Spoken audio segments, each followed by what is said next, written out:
Hey, everybody, it's Gustavo, the host of the Enabled Disabled podcast. It is my great pleasure to have a very accomplished, very interesting human being today, Rosemarie Rossetti. She is a universal design and accessibility consultant, best-selling author, TEDx speaker, disability inclusion expert, just a phenomenal human. And we are really excited for this opportunity. Quick description of myself. I am a middle aged Latin American male. I have short, dark brown hair parted to the middle, and I'm wearing a navy blue polo shirt. I am in my living room right now, and there's some blinds and beige drapes behind me. Rosemary, welcome. Can you please describe yourself? I am a boomer, so I'm a little older. I am in a wheelchair. I'm seated in my home office, the Universal Design Living Laboratory. So behind me, you will see the light turquoise paint and the wooden doors from my home office. I'm wearing a bright blue blazer and a cream colored blouse. I have brown hair and glasses, and I'm delighted to be here. We're delighted to have you. We have a lot of interesting things to talk about. Can you tell me a little bit about your childhood? What was that like? What were you interested in? What were some of the formative experiences that you had that led you into your early adulthood and professional career? I came from a family of 3. I was the youngest, the only daughter of Italian family with a name like Rossetti. You could expect that. My father came over as a child, and my grandparents were all from Italy. So the family owned a small carryout. It was the FDR carryout, which were my father's initials, Fioravante Dante Rossetti. So we had a small family business. My older brothers worked there most of the time. I was a little too young. We carried a lot of beer and wine, and so I was never old enough to work there and hold any full-time position. But I was there as a child helping in any way I could with the family business by stocking the candy case. That was one of my favorite things to do. Also dusting and cleaning and pricing items. So we lived in a neighborhood that was brand new. My parents had built a new home when I was 7. We moved into it. I've always lived in Columbus or the central Ohio area. I live in the Columbus area now. And it was a pretty good childhood with my mother and father at home, nurturing me and supporting me, going through a private school and having my brothers surround me with their antics, as older brothers often do. Yes, they do. Are you still close with your brothers? I am close with Michael. He is 6 years older. My oldest brother, Richard, is deceased, and he had a developmental disability. So I took good care of him throughout his adulthood as my mother, in her mid 90s, developed dementia. And so she was in assisted living, and Richard had 24/7 care at home, and I had to manage all his caregiving. So that must have shaped you to have a just somebody in the family with a disability. How did that help? How did the family adapt to that? What was that like? And what were some of the lessons you learned or some of the adaptations that you went through that most kids don't? Being surrounded by people with disabilities, all his friends, going with him when we dropped him off at the special camp in the summertime, and all the other people with disabilities that were there, and being around him when he went bowling or when he went to a dance. So I was around some very profoundly disabled people at different shows where he got free tickets to go to maybe a Broadway show, or to the Ohio State Fair, where it was a day where all the people with disabilities got free passes and free lunch. And so I was always with him for those. So it brought me in an environment to see the people who were very profoundly disabled and to have a better sense of empathy and acceptance of those people with disabilities. My brother, to look at him, you would never know he had a developmental disability. He was more functional. Of course, in his intellectual ability, it was definitely there. But to talk to him, he would have a wonderful conversation and had lots of fun hobbies and interests. So I supported him there. As a faculty at The Ohio State University, I had access to the football tickets anytime I wanted. And so Richard loved the Buckeyes, loved football. So I always had season tickets for Richard and I. We went to every game during that period. And I even took him with Mark and I to one of the national championships in Arizona, where the Buckeyes actually won that year. And what a memorable experience for the three of us to be on vacation together and to see his joy in watching his Buckeyes win that game. That's amazing.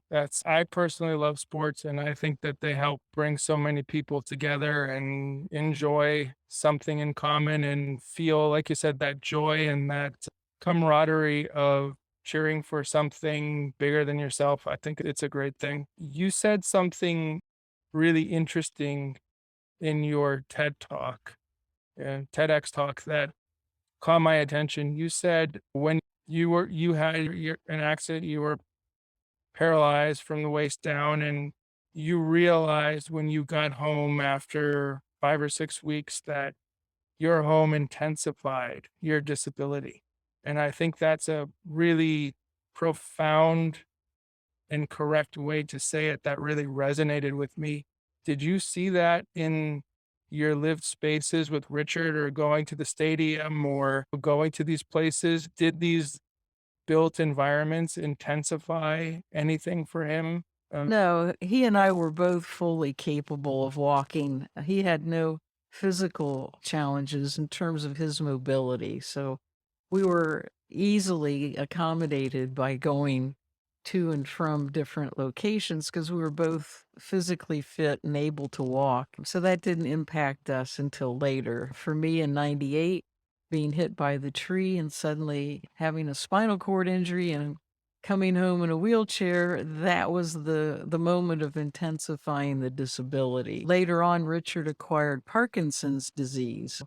Then he became immobile and was using a wheelchair for his mobility. So were there I know the universal design, we're gonna dive into that into the your home and all of the construction process and everything that you learned. Were there certain environments maybe where he felt more comfortable in or less comfortable in? I guess he was always comfortable around crowds because he liked the football games, but there is there are neuroaesthetics and lighting and moods, things that can calm the nervous system down. I'm just wondering if there was anything that you encountered that might have touched on that or that you learned about later. No, I'm not Yeah. aware of any environmental issues that affected Richard. Okay. So tell us a little bit about your home and the construction process and how you took on this incredibly courageous and bold venture without having really any experience in universal design. How did that Oh, come that about? was the Herculean challenge, the big hairy project. It started out, of course, the house was not going to work that we were living in when I got home from the hospital. And that house we had built, it was only 3 years ago that we had built that home. And we thought it was going to be our forever home. But little did we know that the features of that home were not going to accommodate us forever. So we started looking in the multiple listings for the real estate in the area.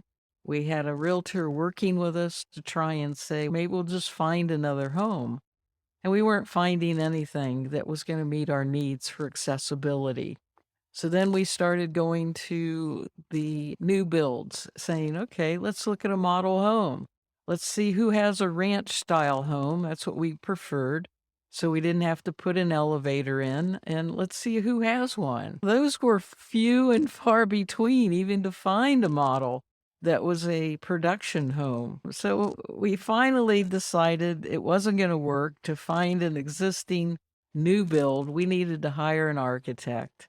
And 2004 was in earnest. That's when we pulled the trigger, interviewed an architect, and said, go design a house for us. Here's the house we live in. Here's our square footage. Here's our considerations for each of the rooms. And so that process continued. We bought a lot in 2006 to put it on, and then the groundbreaking was in 2009.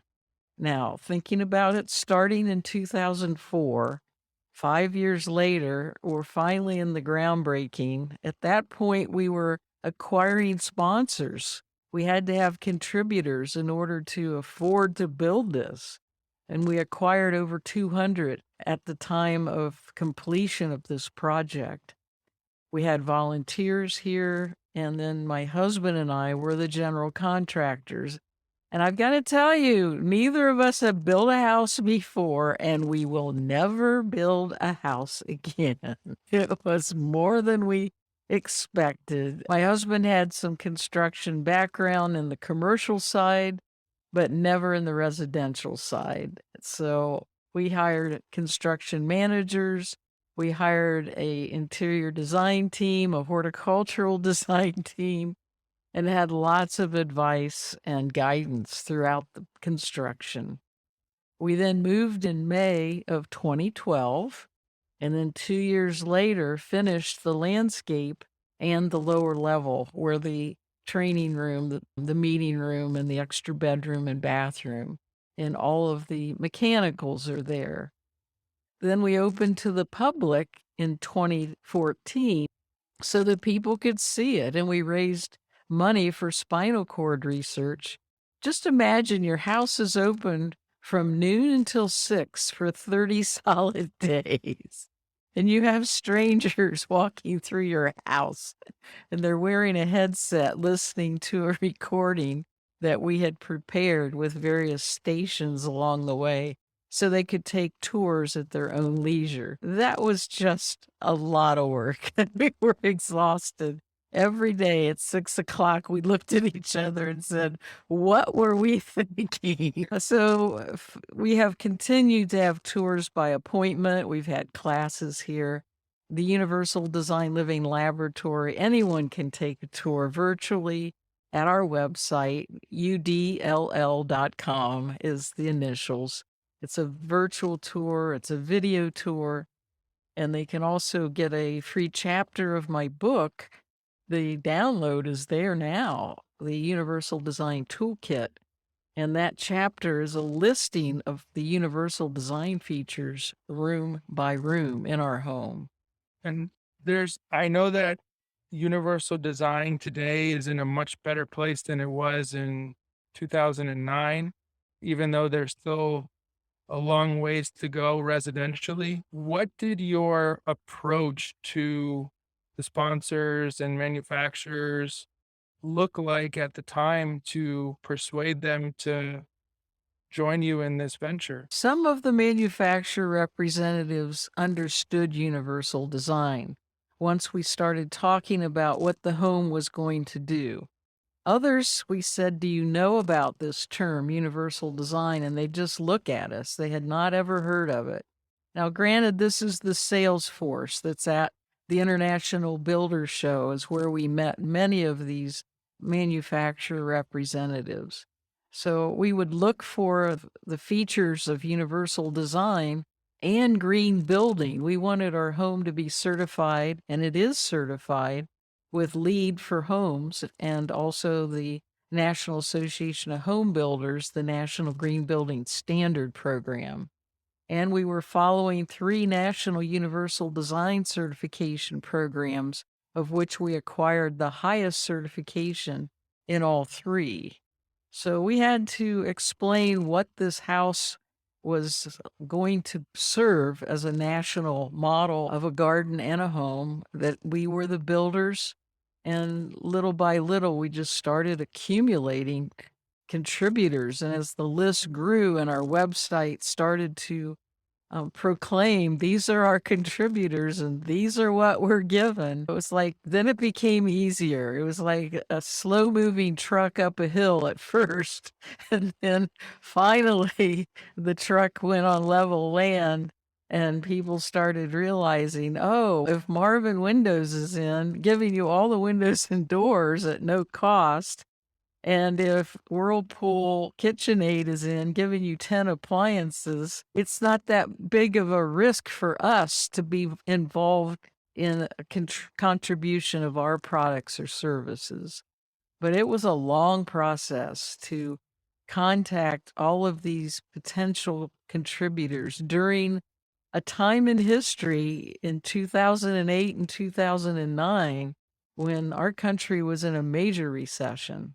And construction one of the hardest hit as well. So that's a very bold venture, and congratulations for that. And it's great to hear that so many manufacturers stepped up and helped and contributed. And it's not like you just went after any manufacturer. You went after the ones that you said these products already have some universal design features that that we'd like to use. And you also helped some of them develop some products, correct? Yes, we did. I can think of two examples. One is the Iron Away company. We saw this demonstration at the home show, at the builder show in Orlando. These are little ironing boards that fold up into a cabinet in the wall. You probably have seen them. And we said, do you have one that people of all heights could use? So I could use it from a seated position. My husband, Mark, later is 6'4". Only 4'1" in the wheelchair. And so we explained that to the people at Iron Away, and they said, that's a great idea. I think we'll come up with one and we'll work with it. And they sent us a prototype. They got it UL approved. And the next year we went back to that same booth, and there it was on display in their catalog. So they created a universal design ironing system that is adjustable in height. That's impressive. And what was the second product? The second one was a lawnmower. Country Clipper is the company. Someone had told us that there is a lawnmower that you can ride, and it has a joystick. It's all hand controlled. You don't need to use your feet. And that's what I was looking for since my feet are paralyzed. I thought, great, that'd be great. I could mow the grass myself. And so when we contacted the company and explained what we were looking for, they wanted to get involved. So they immediately brought to us one of the Country Clipper riding mowers and watched me transfer from my wheelchair onto the seat. And they realized that's a little bit difficult. There's not enough of a step in the front, and there's nothing to hold on to as a handrail. So they went back and they configured a new lawnmower and brought it to us with a front step and a handrail. And that is now on the market. Kudos to companies that listen and are innovative and go back to the drawing board with their innovation teams. Absolutely. And they took the time to watch you to see to understand. That's the beauty of universal design and human-centered design. It's designing for people for people with a wider range of abilities. It's including more people in the design without necessarily calling attention to it. It's like you said in your TEDx talk, it's good designs. Yeah. And tell us about, you had so much success with so many manufacturers and your architects and your design teams. When you run across people today who, when you tell them about universal design and they say it's going to be more expensive, or nobody in this house, we're young and nobody has a disability and we don't have any friends who have a disability or coworkers. So why should we do this? Why should we learn about this and engage with this? What's your answer to that? The answer is to consider your growth and your development as you're going to live in this house. It's one of the most costly investments probably that a family is going to make. And I don't think it's meant to be short term. When you're going to buy a house, you're pretty set on a location and wanting to stay there. And so if you're putting an investment in, put an investment in so that this home can survive a disease or an injury. We're a second away from anything happening. We can't predict what will be the next day, what will be the next moment. As my injury was so sudden, riding a bike and suddenly a tree falls on me. Who would have thought that? No one. And then the acquiring of a broken leg or the acquiring of arthritis, or suddenly we have consequences of COVID and now we're weak and we can't climb stairs. Come on, there's lots of things to think about in the life cycle of a family and to what extent additional family members need to live there short term or long term. And as injuries occur and surgeries are needed, to stay in that home afterwards for the recovery period. So it makes more sense to invest in something that will outlast some of the difficulties and allow you to stay in that home. Now, you might not be thinking of it as an age in place or a thrive in place due to your young age, but there might be other families that are in that position saying, no, this time we're going to build a house so that we can stay here for a long time and avoid having to go to an assisted living facility and maybe have some care in the home as needed. Do you have an updated estimate of how many homes today in the US are either universally designed or accessible? No, I just know there's very few. If you look at some of the data AARP puts, I don't know what the current one is, but it was very small in the single digits in terms of the percent of homes with the basic accessibility features, the no step entrance, the wider doors. Those are the basics to be able to get into the house.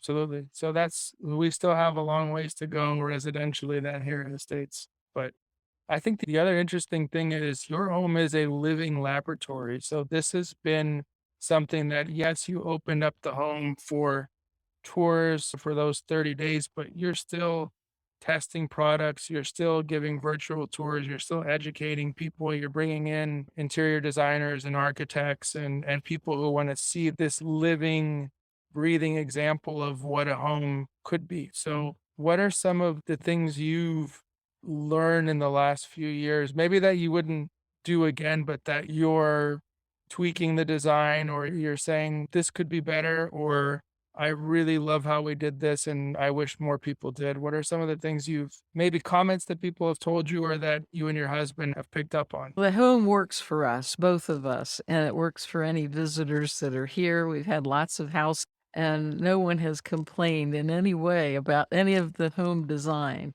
It's very safe, it's very luxurious, it's a privilege to live here. So, because of the design team that we had and the extreme amount of time that we took in creating the home, we've done a great job with the kitchen design, the bathroom, the wardrobe, the laundry room. Everything has worked very well. Now, there's one element that we could have done a better job with, and that's the acoustics in the great room. We have very tall ceilings. We have a lot of glass, a lot of stone and hardwood in there. And so there is some echoing, and my husband particularly notices when we're watching TV, some of the sound, he may not catch it all. And when we have a lot of people in there, there's that cocktail party where you're hearing the echoing. So you need to be a little closer to someone if you have some hearing loss. Now, how could we have done a better job? There's treatments for the ceiling that are acoustical treatments. And we could have done that originally instead of just a drywall ceiling. We expected a little bit of an echo problem, but when it was measured later, it was far greater than we ever expected. We thought the furniture would take it up and any other accessories that had cloth involved, but the furniture did not take it up at all. It's just too much bouncing off of the hard surfaces.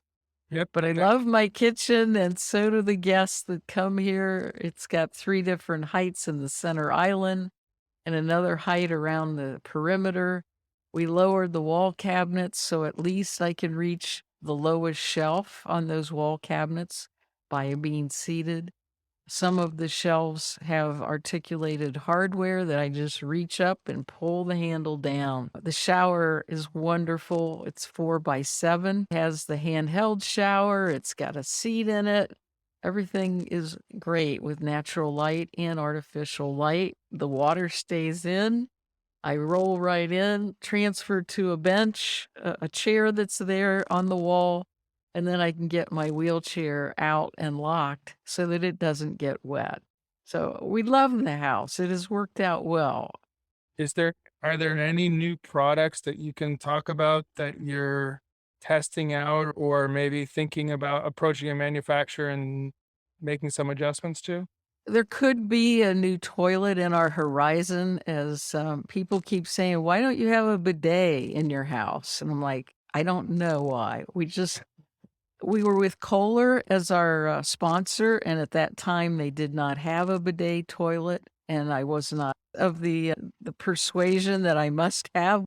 I've never used one, but all the other friends of mine say, "Thought you should have put one in." And I'm like, "Maybe in the future we will." Okay. Hopefully you do. What I want to talk a little bit more about this idea. So before we do that real quick, back to the lawnmower. That's something that if I had a home, I live in a condo, but if I had a home or when I have a home in the future, mowing the lawn is something that wouldn't interest me. What made you interested in that? And talk a little bit about your garden and why is that something that you enjoy My doing? background, I have a Bachelor of Science degree in horticulture. I taught horticulture at a career center for 3 years. I am the author of The Healthy Indoor Plant. I worked as an interior landscaper professionally for 8 years. Does it not interest you now to understand how gardening is so important to me? Okay. And what is it that drew you to that? Oh, my love of Why plants probably from childhood, helping take care of the yard where I grew up, mowing the grass. I was the designated grass mower at home, and I did a lot, just little things in the yard. In high school, I took a class as a senior. Here I was getting ready to graduate, and they had a new class at the school, and it was a horticulture class as an elective. And I thought this would be fun. So I signed up for this class as a senior. And then when I showed up, I was the only girl in the class. And my girlfriends were like, "Rosemary, you're at an advantage here. Don't drop that class. You need to stay there and help us meet those other guys in the class." And so I stayed in that class as the only girl, and the teacher, of course, was extremely attentive to me to make sure that I was learning. He was just giving me every effort to learn about the greenhouse, learn about the plant world, and so I really excelled. When I graduated, then I decided to study plant science and botany and horticulture at Ohio State University. So that whole experience in high school was a big, turning point for me.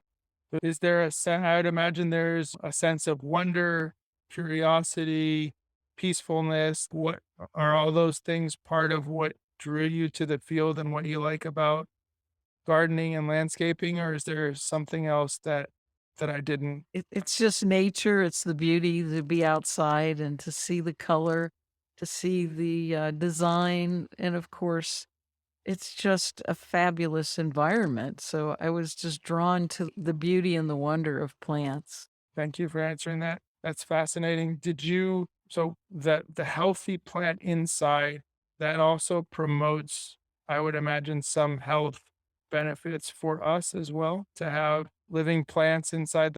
There's a small amount of air exchange in terms of oxygen, but it's pretty minimal. I don't profess that's why we have interior plants. I just like seeing them in the environment. You can see behind my shoulder.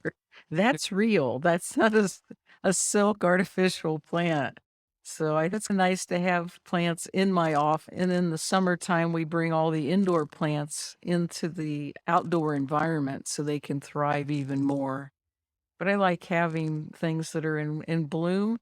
And I also like growing things that we can harvest. So we have an herb garden and we usually have some cherry tomatoes on our patio. Very nice. Can you tell me a little bit about what is a disability inclusion expert? That's one of your primary fields of expertise that you talk about on your website. What does that mean? It means I'm an expert in the Americans with Disabilities Act, which is the minimum compliance standards. And I'm also an expert in universal design, knowing about the checklist and how the environment can either support or not support either a workplace or a residence. As a consultant, then I do things for the profession in terms of the design and build profession, helping to review some of the plans for their homes or their condos or their apartments. And then I also work with the meeting professionals as a consultant with them to be a part of that planning team that might be going to a conference and at a hotel. And I'll go with that planning team in advance to make sure that the venue is in place for people with disabilities and work with them on the website and the registration and the evaluation to help make that environment inclusive for everyone. Excellent. And you also are a public speaker, right? You go and you talk to companies around the country. What drew you to that area? Why did you decide to do that? The accident, of course, drew me to a whole new career path. And if I'm going to be coming out of a spinal cord injury and waking up with the new changes and adversity, there were other people in my circle of influence that kept saying, Rosemary, you are a professional speaker. You taught public speaking at the Ohio State University. You taught at a career center. So I always wanted to do teaching. And of course, that is very much aligned with public speaking. So the transition from me wanting to be a teacher, loving all of my grade school and high school experiences, enjoying going to college and majoring in agricultural education with a horticulture dual major, and then teaching at a career center, coming back to get my doctorate in teacher education and teaching at the Ohio State University. It just made sense that when I left the university to start my speaking business full time. Okay. So when you are speaking to these companies, I know you're tailoring the message depending upon the company and what the context is, but are you, I guess what I'm trying to differentiate is when you're speaking to them, is most of the audience non-disabled? Are there people with disabilities in the audience? Do you tailor the message to one or the other? How do you navigate those waters to make the impact that you want to make? Yeah, every client is customized. I could have every single person in the audience that has a limb missing and uses a prosthetic. I could be at a hospital setting where everyone in my audience is in a hospital bed or a wheelchair. So there are various different audiences. I could be in an audience of a corporation that's having their annual meeting and or having a banquet and there's no one with a disability in the audience. So my messages are completely different depending on if the message is more informative about universal design or accessibility, or is the message more about coping with change and dealing with adversity and being resilient? So I do more of you'd look at it as an inspirational, motivational message, dealing with resilience, sharing the lessons that I learned and how to deal with change and cope with that adversity versus the universal design and accessibility consultant or the meetings and events to accommodate people with disabilities. Gustavo, my world of speaking is varied and imaginable. When you look at my client list, it's extensive. This is the 25th year of my business, and over 200 clients are listed on my client list. I'm just amazed as I look back because of the change.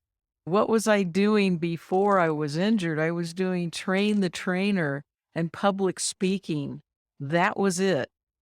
And then afterwards, all of these new paths opened up and my expertise started to grow. And that's where the business started to make a major change. That's incredible. The paths that life takes us on are almost just beyond what we could imagine and beyond our abilities to predict. It's pretty amazing when you look back at it for you, for all of us, but your accomplishments are pretty profound, like I said. So it must be enormously satisfying to have and be able to look back on that and say, gosh, I could not have imagined that I would be here and how many people's lives I've touched, how many things have changed because of your work and who you. Thank you. And that's really a reflection I try to make often as I glanced today at my client list for another reason. I was going to cut and paste some things and I'm like, man, I forgot about them. It's been 25 years and man, I forgot I did that. And so I started looking some of the clients up going, when did I do that? Who were they? I forgot. It's been so long ago. But people find me, they may have been in an audience somewhere, and then my name gets passed around to someone else. And occasionally I'll get these emails or these phone calls. Can you do this, Rosemarie? And it'll be the first time I've done this, but it makes sense. I can do that. And so my prospects see something because of either word of mouth or they were witnessing my expertise in another program. And they said, can you do this for us? And so it's offered me expansive opportunities that I should have thought of myself, but instead it was a prospect asking me if I could do something. Yeah, but then that gives you, more of those aha moments where you get to think about it and say, "Of course I can," which is, fun. It's an adventure that way. You have a couple more questions for you. What do you try to teach people who are non-disabled about the disability community in your experience? What is it that you really wish more people could be aware of and understand about who you are and what your experience has been and how things could be better? Most people will relate to a person with a disability. They're going to have some history in their background in terms of their parent, their grandparent, their aunt or uncle, a neighbor, someone at their religious affiliation or their school. It would boggle my mind to meet someone that never knew anyone with a disability. And so we have to get them back into that framework of, do you remember what it was like when you related to that person? And let them have the empathy.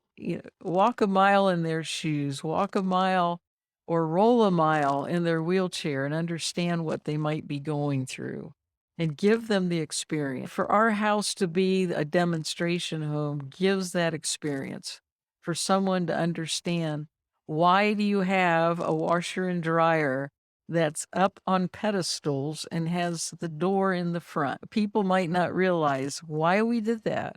Or why is your dishwasher 16 inches off the floor? Why isn't it down on the floor like most homes?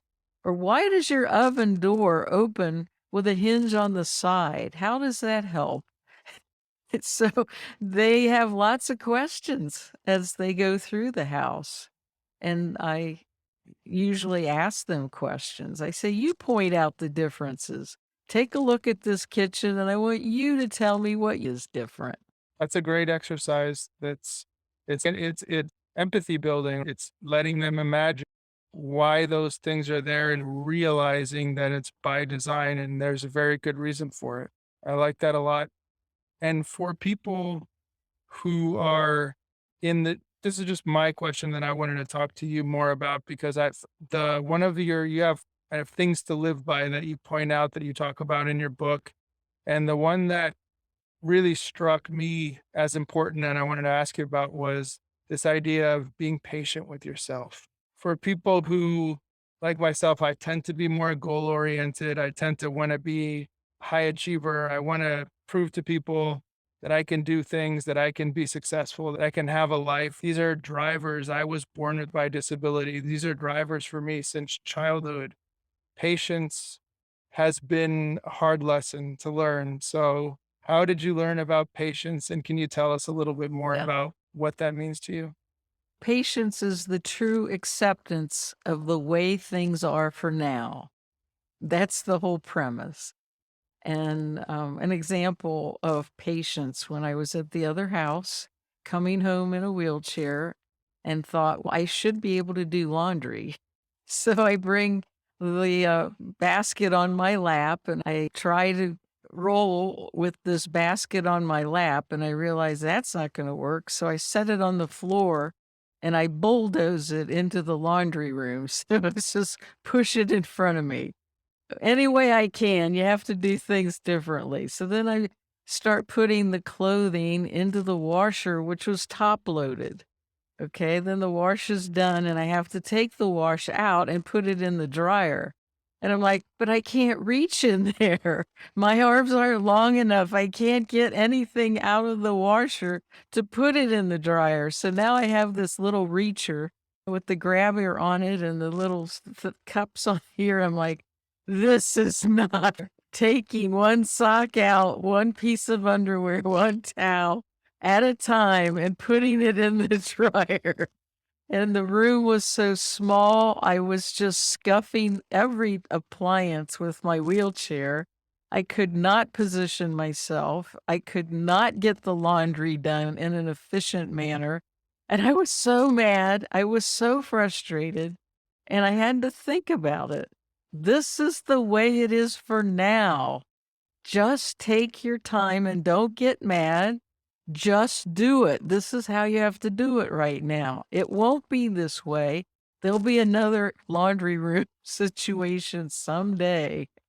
So just get over it. If I want my life back, I need full independence, and doing the laundry is a part of getting my independence back. So just deal with it. And dealing with it is so for you, a lot of the frustration comes from that lack of acceptance, right? Is to say it should be different now. And why isn't it different now? And you're saying, take a step back. You're working towards that change and just be patient with yourself and figure it out in the meantime. Yep, there'll be a better solution later. So be patient for the way it is for now. And don't get mad because that just doesn't get the job done. The more frustrated and mad I got, the less efficient I was in doing the laundry. And I know this is related to another one of your points, but or lessons is in order to develop that mind, you need to have a baseline or a belief that is at least leans toward hope and optimism and the ability to say, I will be able to do this at some point. I will get there at some point. And I call it focus on a hopeful future, not on your self pity. The hopeful future has to be there, and that's all we have. And if you've lost your hope, you think back about yourself. It's you that has lost the hope, so you need to get it back again. Where is that light at the end of the tunnel? What can you do to move forward? What are those goals? What is it that you can do to make some changes towards what you want to happen? Stop feeling so sorry for yourself and move on. Yep. If we want to do anything, whatever that is, whatever that looks like, that mindset needs to be there to some degree. That you can't just otherwise you're essentially either coasting through life or kind of in a zombie numb state or you've given up. And we want to get out of that state and we want to help as many people get out of that state as You're right. Absolutely. You wake up from a circumstance that you had no control over, and suddenly you're in a tailspin. Now, what am I going to do to deal with this circumstance? And it's besides your husband, when you were going through these challenging moments, were there other people in your life that were helpful, that were your support network that really gave you some of that hope back? Yeah, everyone in my life, my mother, my brothers, all my friends, neighbors, everyone rallied. All my professional speaking colleagues, everyone all over the country. You can't imagine the outpouring of love and support and financial support and gifts and cards and prayers and food that they would deliver and come and do laundry for me or mow the grass while I was in the hospital for Mark and clean the house while I was in the hospital for Mark. And of course, our family was constantly there, financially and in person, every single day. They would be there. Friends all over the country sending me gifts and calling me. So they all knew. They just said, Rosemary, if anyone can do this, you can. I had great support. I had great insurance, both health as well as disability income insurance, great doctors. I had wonderful occupational therapists, physical therapist, recreational therapist. So if it's going to work, it was up to me to make it work. They were all there. And I needed to prove to them my love for them and move beyond the tragedy and come out as a thriving individual dealing with the challenge. That's an amazing story. It's so you don't hear that often where so many people were there, had your back, rallied around you. There's always somebody, but it's beautiful to hear when it sounds like it was so, not that it was easy, but it was cohesive. You had that structure, you had great doctors, you had great therapists, you have all these friends and family who were with you, and that's beautiful to hear. Thank you for sharing. Yeah, it just was amazing all the things they wanted to do for me. It was beyond belief. Story after story, and Mark would tell me things even later on, telling me what people were doing for him, giving him a respite, saying, Mark, you need a break. I'd have girlfriends spend the night with me so that Mark could go to Cincinnati to spend the night with his parents. Just the thought of that to say, Mark, you need a break. We also had professional counseling for a year. I've got to give credit to the counseling. We were in real deep depression, lots of grieving going on, and the counseling was paramount to our recovery. That's important too. And I've heard that several times on the show and talking to people offline as well. My experience is very different because it was something I was born with, so it's the only thing I've ever known.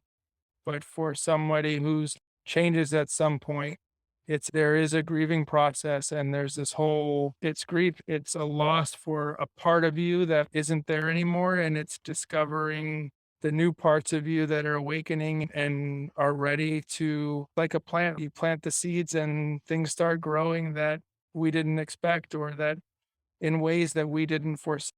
Said, Thank you. Rosemary, sorry, I said it right the first time. Rosemary, is there anything that I've missed in this talk that you feel is important to discuss? those who are watching or listening and they need to hear a little bit more from Rosemary, please think about a couple of resources. If you want to know more about universal design and accessible design in the house, go to udll.com, the Universal Design Living Laboratory. There's over 100 articles. There's the free chapter of the Universal Design Toolkit, or buy the toolkit. Go to the virtual tour and the video tour. You're going to learn a lot there. I also wrote a book called Take Back Your Life, Regaining Your Footing After Life Throws You a Curve. For those who would like to know more about the life lessons and the resilience, it's less than the cost of a cup of coffee. Go to Amazon and type in Take Back Your Life, Rosemarie Rossetti, and you can get the Kindle or you can get the printed copy. I think it would be a wonderful read. It's a quick read. It's 20 little chapters, 20 articles of inspiration. And then rosemariespeaks.com is my main website. There's lots of videos and podcast interviews, as well as more articles there on all of the topics that I've talked about. So the main website for the business, rosemariespeaks.com. And the house is udll.com. Fantastic. And you are also going to be, you've done the live broadcast before, but you're also going to be doing some future live broadcasts on YouTube with another friend of the show, Julie Sawchuk, correct? You did Yes, one we've got already. that date now. We're going to be live in our bathroom. So that's coming up soon. We'll be announcing the link very soon. So if you go to my Facebook page, probably by next week, we'll start promoting that. And when is that? Let me look that up. Now that you have asked that, I don't have it memorized, but Julie has given me a date. I'm hoping it actually happens. We had to change it at one point. Something came up in her world. But at this point, we are live streaming on February 23rd at 7 o'clock until 8 o'clock. So it's going to be a full hour. Julie Sawchuk, and that's SAWCHUK. You can go to juliesawchuk.ca. She's in Canada, in Ontario. So she's going to lead the live stream from her bathroom, and then I'll be in my bathroom. We've never seen each other's bathroom. It's going to be spontaneous fun where we're going to highlight what we like about our bathrooms, what we might have changed. She's in a wheelchair. I'm in a wheelchair. She was hit on her bike. I was hit on my bike. We have spinal cord injuries. We've both written books about our homes. So it's a wonderful friendship that has been developed as a result of our injuries and our interests. Fantastic. I know the last one you did was in your respective kitchens, which was fun. I watched that. So it'll be interesting to see. Hopefully, you both keep doing this and sharing more of the home elements, the gardens. And I'd like to see, it's fascinating for me because I get to learn about things that I didn't think of before. Why is the countertop height? Why do you have three countertop heights instead of two in the kitchen, right? Or just most people have one. So it's a good learning experience for everybody. I'm really happy you're doing it. And I sincerely appreciate your time, your energy, your thoughtfulness, and everything that you're doing. And I look forward to staying in touch. Thank you. Thank you very much for being prepared. It was a privilege for me to be your guest today.